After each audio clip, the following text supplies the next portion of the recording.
Hello, and welcome to the Be Your Own Dang Hero podcast. I'm your host, Pauline McKinney. I'm so happy you're here. Today's episode is called What's Your Monster of Choice? Because it's all about meeting our monsters, and we're finally at the action step of like Road of Trials. So let's get into it. This is such a great part of the journey. This is like the meat of it because now your normal has ended. You have taken a leap, you've departed the known world, and you are completely in the dark. And this is really your initiation into the higher, bigger version of yourself. And what is an initiation without tests? Growth requires tests, it requires failing, it requires monsters and meeting our monsters and finding our allies. So that's what this step in the journey is all about. And I like the way Christopher Vogler puts it, that this step is all about testing. The hero is meant to be tested over and over again. So for the Road of Trials, Joseph Campbell says, once having traversed the threshold, the hero moves in a dream landscape of curiously fluid, ambiguous forms where he must survive a succession of trials. Ooh, this is when, you're gonna meet your monsters. It's inevitable. For instance, when in the Matrix, when Neo is learning, he has to go through a series of trials, learning how to bend reality, learning how to manipulate the Matrix, learning how to leap over buildings and crashing, learning how to learn and apply what he's learning within the Matrix. And that is like a step of like, being tested and failing, being tested and succeeding. So there is like this big learning curve of the hero learning and being tested at the same time. And I think in this scenario, failure has to happen. It's inevitable. That's how the hero learns and grows. So then you also have, like in Star Wars, you have Luke who endures the trials of trying to learn the ways of the Force with Obi-Wan on the Millennium Falcon. At first, he's super clunky with it and he'll get too emotional. Then he had to overcome the trial of losing Obi-Wan and having to work with Yoda. And that was a whole other test, a series of tests and trials. Yeah, the final example is in Gladiator when the Caesar dies. Maximus is betrayed. He loses his freedom. He's sold off as a slave. And then he has to endure these trials of losing everything and fighting his way back as a gladiator with no name, no rank, no title. And he has to fight back. And those are his trials and tests to gain back his freedom. The real moral of this is when you're on a new adventure, meeting monsters in the form of like enemies or tests it's going to happen. It's inevitable. And you'll also meet allies along the way who will help you. And I think for me, the deeper meaning of this particular phase is that sometimes the trials and the monsters are all inside. It's all inside of us. And, sometimes it's outside of us, sometimes it's inside of us, and sometimes it's both. And I think that the inner battles are harder because nobody else can see them.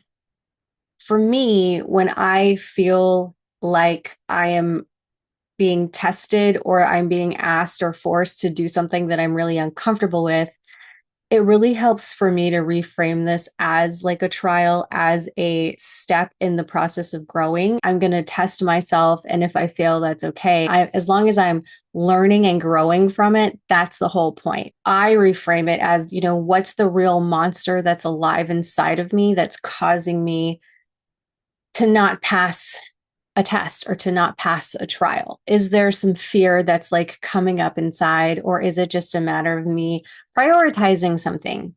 And so anytime I feel really stuck by something, or like I feel like I'm being tested and I'm not doing well, or I feel like I'm plateauing and not going to the next level, I know that there is some monster alive in me. So I will journal on the question, and we'll do this next week in our Go Deeper episode. What is my real fear? What is the monster that I'm working with right now? And even awareness of that can really help sort of start to work with and understand what exactly that feels like in your body, what that ends up looking like in your head, and how that ends up affecting the way you show up in the world. It's so important to become aware of your monsters because they have such a hold on you, whether you realize it or not. And so, one example of a trial, a test that I'm currently going through in my life is that every week in ballet class, and I take a class at least once a week, I am terrified of center. So, center is when we get off of the ballet bars and we do different movements across the room. And oftentimes it'll be in groups.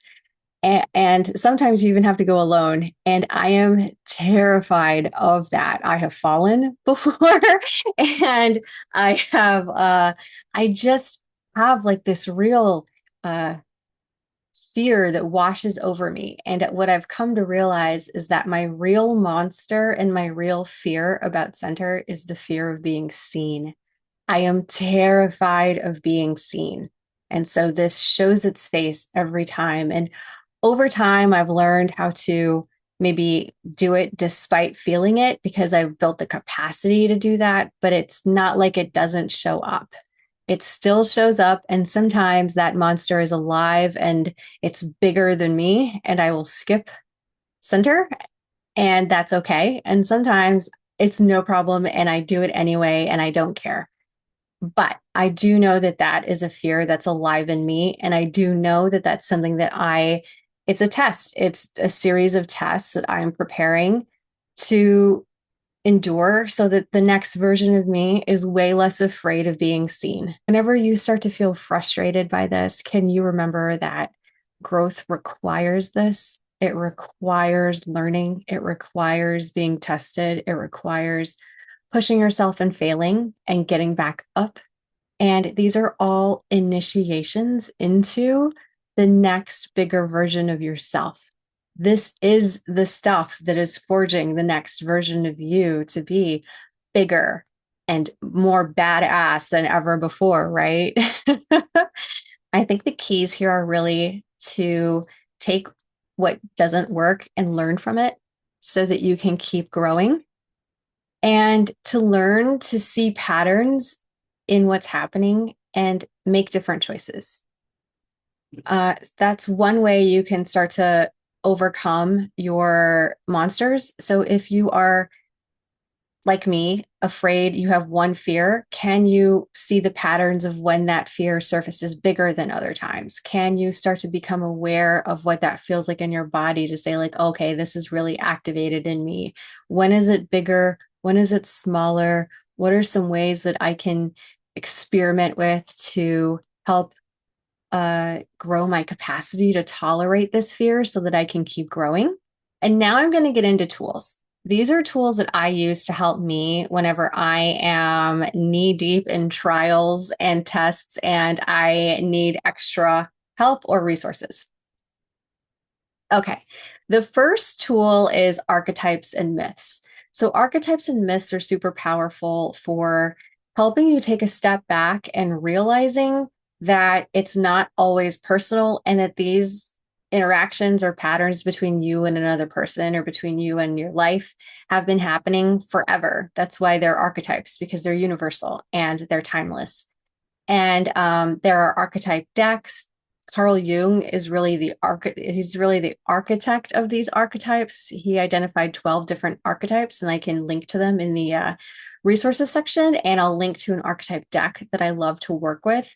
But like sometimes it helps to take a step back and work with these different archetypes. They don't just have to be people, even they can be like places, or they can be phases of uh life. Like I pulled a card the other day and it was the destroyer.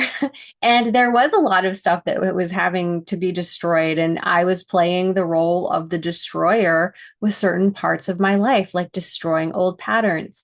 And so when you can take a step back and you can work with these archetypes, it can help you it can help remove the charge, the emotional charge, and the feeling that it's personal or against you. And you can remember that you're on a quest, you're on a path that everyone walks, and we all have these archetypes that play out through us and with us over our whole lives, which I think is so beautiful. And I think that design is so elegant. That's incredible. So it's a super powerful tool if you're willing to work with it.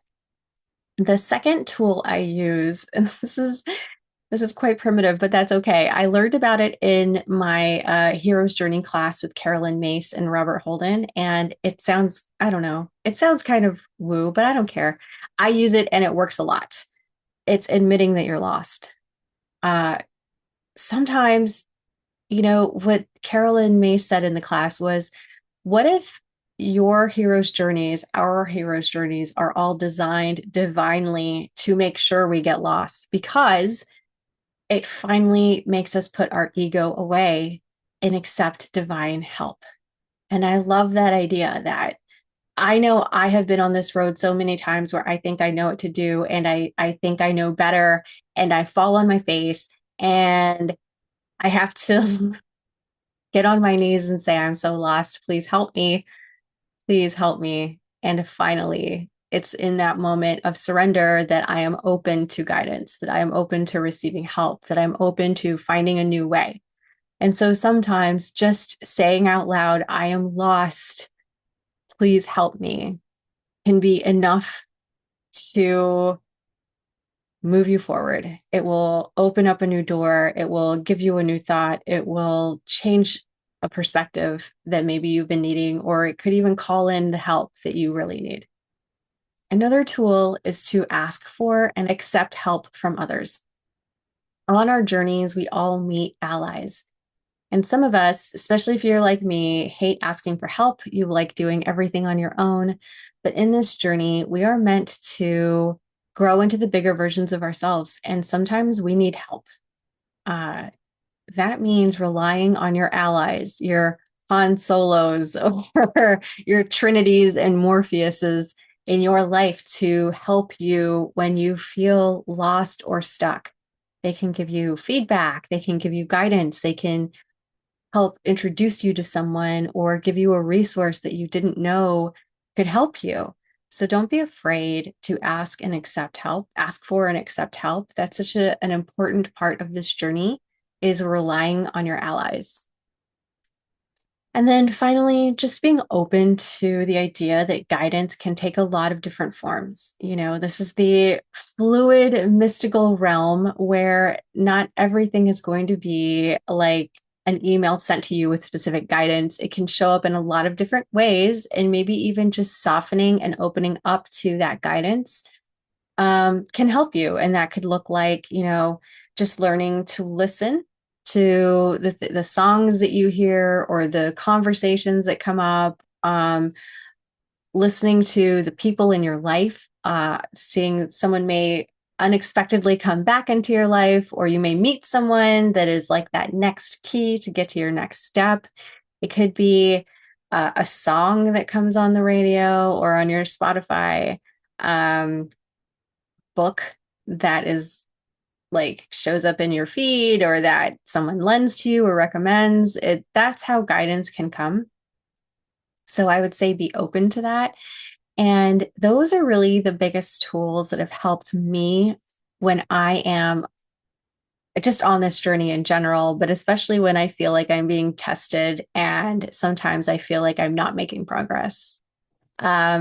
I'm excited to go deeper with you next week, where we'll really journal on this idea of the trials and the monsters. So I hope that you join me, and I hope you have a wonderful rest of your day. Thank you so much.